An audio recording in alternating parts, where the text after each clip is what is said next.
গত 25শে জুলাই রাত্রি অনুমান 10টা নাগাদ এটাই থানাধীন কৈলাসবাড়িতে একটা মারামারির ঘটনা ঘটেছিল।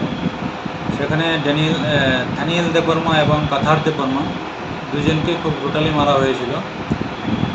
সেই ব্যাপারে 3 জনের বিরুদ্ধে একটা কেস রেজিস্টার হয়েছিল সিধাই থানায়। তারা হলো সমরেন্দ্র দেববর্মা, সন্তোষ দেববর্মা এবং রাকেশ দেববর্মা।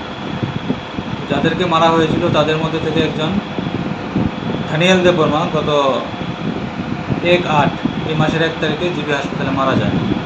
তো সেই ব্যাপারে আমরা একটা খুনের মামলা রেজিস্টার করি। তো সেই মামলায় যারা আসামি ছিল তারা পলাতক ছিল।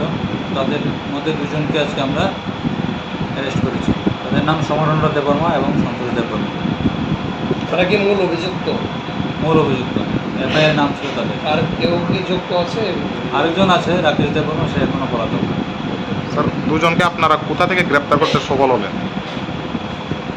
তাদেরকে আমরা আজকে পেশাতক থেকে নিয়ে এসেছি। কালকে কি কোর্টে ফরওয়ার্ড করা হবে? কালকে কোর্টে ফরওয়ার্ড করা হবে। এই মাসে স্যার, এই ঘটনার পরিপ্রেক্ষিতে এখনো পর্যন্ত এলাকার পরিস্থিতি কোন পর্যায়ে আছে?